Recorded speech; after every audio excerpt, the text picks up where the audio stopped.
Saudara, setiap kita tentu sudah pernah namanya mempekerjakan orang. Apakah di sawah, di kebun, atau apapun bentuknya. Baik mereka yang diupah maupun mereka yang hanya datang membantu. Yang jelasnya bahwa setiap kita sudah pernah. Dalam kisah Lukas 20 ini bercerita tentang kebun anggur. Ini adalah salah satu kebiasaan, termasuk salah satu perumpamaan yang sering kali disampaikan Yesus dalam mengangkat kehidupan pertanian di Timur Tengah. Kenapa ini sering dibawa dalam perumpamaan? Karena memang kehidupan orang Israel, mereka lebih banyak dalam membudidayakan. Ada dua yang paling terkenal, yaitu kebun anggur dengan pohon ara. Itu ada dua yang sering kali. Dan yang lainnya, mengapa perumpamaan ini seringkali mengambil contoh misalnya pertanian? Karena ini memang lebih memberi pemahaman dan lebih mendekatkan kepada kehidupan orang Israel, yang umumnya adalah mereka adalah petani. Nah, karena itu saudara, dalam cerita ini seorang pemilik kebun anggur yang hendak melakukan sebuah perjalanan. Ini tidak dijelaskan apakah pergi jalan-jalan atau seperti apa, dan mencoba mempercayakan kebun anggur ini kepada penggarap. Karena memang biasanya pada saat kebun anggur itu sudah mulai mengeluarkan buah, itu biasanya pekerja harus agak banyak orang, karena mereka harus mengerjakannya, menjaganya secara teliti. Bahkan kadang-kala kebun anggur mereka mendirikan sebuah menara di tengah untuk mengontrol, mengawasi kebun itu. Dan umumnya ini terletak di lereng gunung. Dan menurut beberapa pendapat bahwa kebun anggur juga biasa dipagari, karena saking berharganya kebun anggur ini.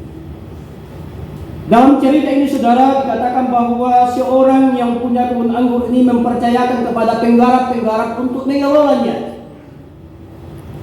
Dan dikatakan dalam firman Tuhan,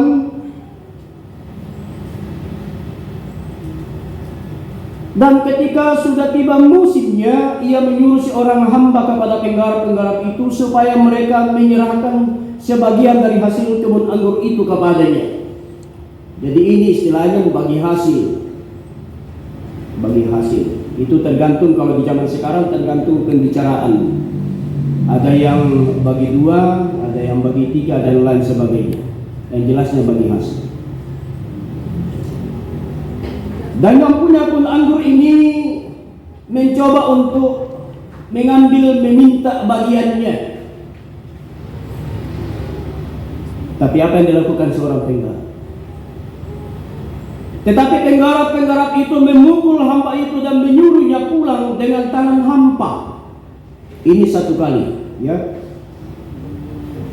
Jadi orang suruhan datang bukannya membawa hasil pulang, tapi dikatakan dia pulang dengan tangan hampa, bahkan dia pulang dengan dapat tonjokan dari penggarap-penggarap itu.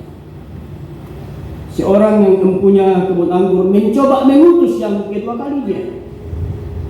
Sesudah itu ia menyuruh seorang hamba yang lain, tetapi hamba itu juga dipukul dan dipermalukan oleh mereka, lalu disuruh pulang dengan tangan hampa kedua kalinya. Jadi bukan dia datang membawa hasil pada saat dia kembali, tapi dipukul, bahkan dikatakan ditambah lagi dipermalukan. Kalau yang di atas dalam poin pertama dia hanya dipukul, tapi setelah poin keduanya bertambah, dipukul dan dipermalukan. Yang mempunyai kebun anggur tetap sabar dan setia, dia mengutus orang yang ketiga. Selanjutnya ia menyuruh hamba yang ketiga, tetapi orang itu juga dilukai oleh mereka lalu dilemparkan keluar kebun itu. Bertambah lagi satu. dipukul, dipermalukan, dilukai. Berarti yang di atas itu hanya dipukul, dipermalukan, tapi yang ketiga dilukai. Berarti semakin dalam penganiayaan ini. Dan kalau zaman sekarang ini HAM sudah bertindak. Tuh, banyak guru-guru yang dipukul orang tuanya karena dia sulit muridnya di sekolah. Keempat, maka kata tuan kebun anggur itu, apakah yang harus kuperbuat? Aku akan menyuruh anakku yang kekasih, tentu ia mereka segani. Jalan terakhir dilakukan Allah, dia menyuruh anaknya sepatak disegani, karena yang datang ini adalah ahli waris yang punya kebun anggur. Lagi-lagi saudara, tetapi ketika penggarap-penggarap itu melihat anaknya itu, mereka berunding, katanya ia adalah ahli waris. Mari kita bunuh dia supaya warisan ini menjadi milik kita. Nah, konteks bacaan ini saudara, ini pada saat Yesus di Yerusalem diperhadapkan dengan imam-imam, diperhadapkan dengan ahli Taurat, orang-orang Farisi. Nah, karena itu perumpamaan ini diangkat, Yesus sesungguhnya menegur imam-imam dan orang-orang Farisi yang ada pada saat itu. Sebuah kepercayaan yang diberikan, salah satu contohnya misalnya begini, kita ini adalah hamba Tuhan. Kita dipercayakan untuk menggarap kebun anggur. Kebun anggur yang mana? Jemaat. Jemaat ini kebun anggur. Yang punya kebun anggur itu Yesus. Dan mencoba kita menggarapnya. Kita menggarap. Tapi rupanya saudara, kepercayaan yang dipercayakan Yesus kepada kita tidak sesuai dengan harapan Yesus. Seorang penggarap anggur ini rupanya orang-orang jahat.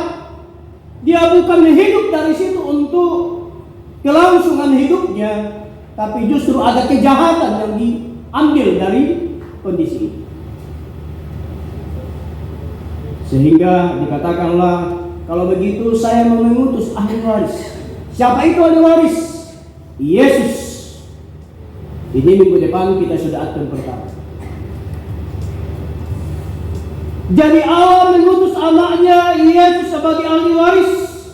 Siapa tahu kalau Yesus hadir di tengah-tengah dunia, penggarap-penggarap itu bisa menerimanya secara baik. Tapi nyatanya saudara, dikatakan dalam firman Tuhan, lalu mereka melemparkan dia keluar kebun anggur itu dan membunuhnya. Sekarang apa yang akan dilakukan oleh tuan kebun anggur itu dengan mereka? Setelah Yesus datang, saudara, ditolak dan dibunuh. Jadi ini sesungguhnya diperhadapkan kepada orang-orang Farisi, para imam, termasuk kita.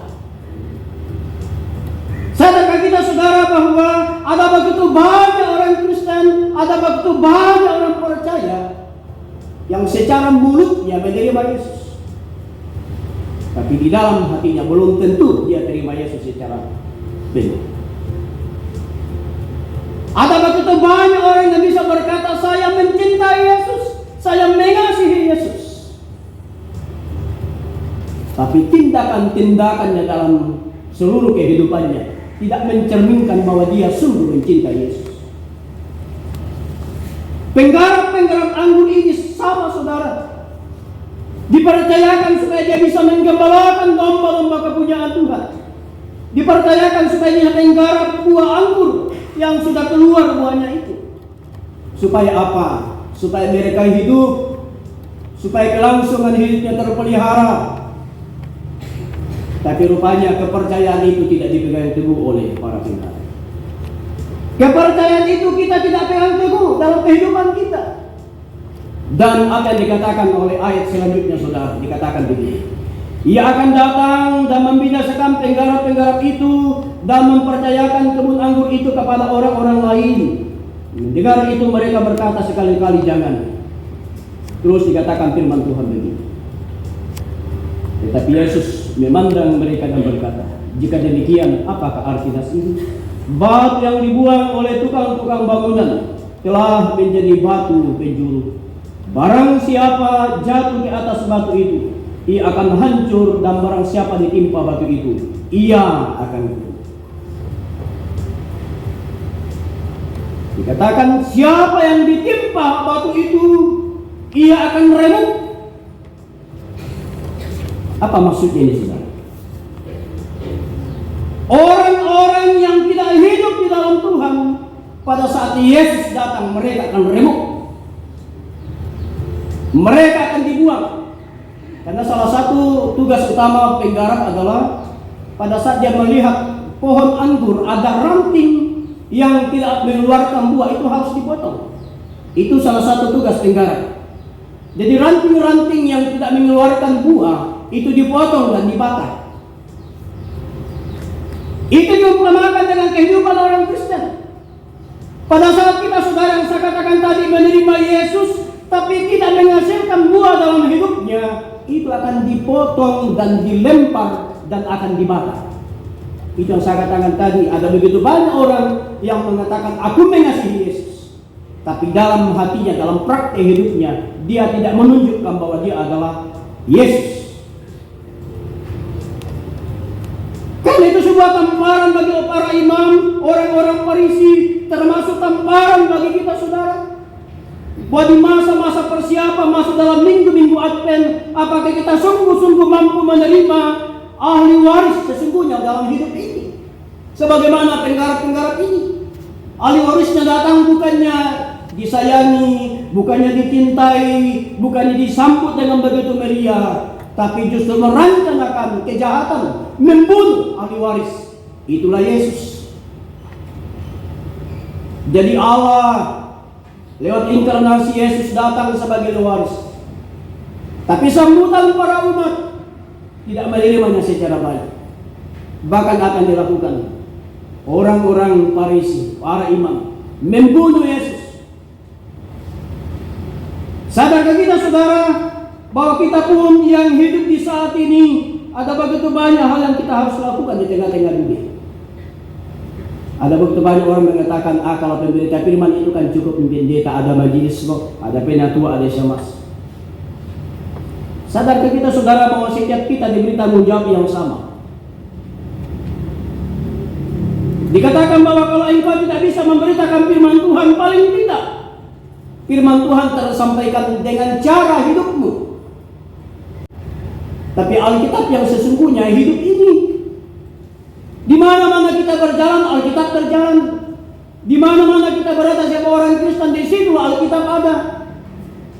Jangan hanya memandang Alkitab itu tubuh kita ini kudus pada saat berada dalam kebaktian. Pertanyaannya, bagaimana kalau kita di luar gereja? Bagaimana kalau kita di luar persekutuan? Apakah kehidupan tetap sama atau tidak? Ini yang harus menjadi cerminan bagi kita, saudara. Sehingga pada saat kita percayakan sebagai penggarap, kita boleh mengerjakannya secara bertanggung jawab.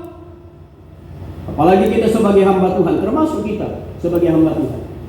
Kita diberikan kepercayaan sebagai penggarap kebun anggur, anggota jemaat ini. Nah, ini yang perlu dipahami, saudara, dalam mempersiapkan minggu-minggu Advent. Janganlah hanya dunia yang dipersiapkan, bagaimana pakaiannya, bagaimana sepatunya, bagaimana kuenya di rumah, kira-kira berapa macam, toplesnya kira-kira yang mau tingkat yang ke berapa tingkat. Nah, itu kalau toplesnya terlalu banyak tingkatnya, bingung orang ambil kue. Ada salah satu solusi. Ini solusi ibu-ibu di rumah supaya kuemu tidak habis. Oh my God. Mau tahu solusinya apa? Cari toples yang agak-agak, yang lehernya di atas agak-agak kecil. Oh no. Serius ini. Yang toplesnya agak-agak kecil di atas karena tangan tidak bisa masuk. Karena kalau bisa masuk tangan, nah habis situ. Jadi kalau bisa masuk tangan, habis situ. Jadi cari toples yang agak kecil lehernya, supaya tangan tidak bisa masuk dan bisa hanya ambil pakai sendok. Karena kalau pakai sendok kan tak satu-satu keluar. Yang sama katakan, saudara, adalah persiapannya sesungguhnya adalah hati kita. Aku mengasihi engkau, Yesus, seluruh hidupku. Menyambut kedatangan Tuhan secara baik itu akan membawa kehidupan kita indah. Karena itu persiapan yang matang adalah pada saat kesiapan hati sungguh di hadapan Tuhan. Soal yang lainnya itu boleh, tapi tolong dinomor duakan, jangan dibalik-balik.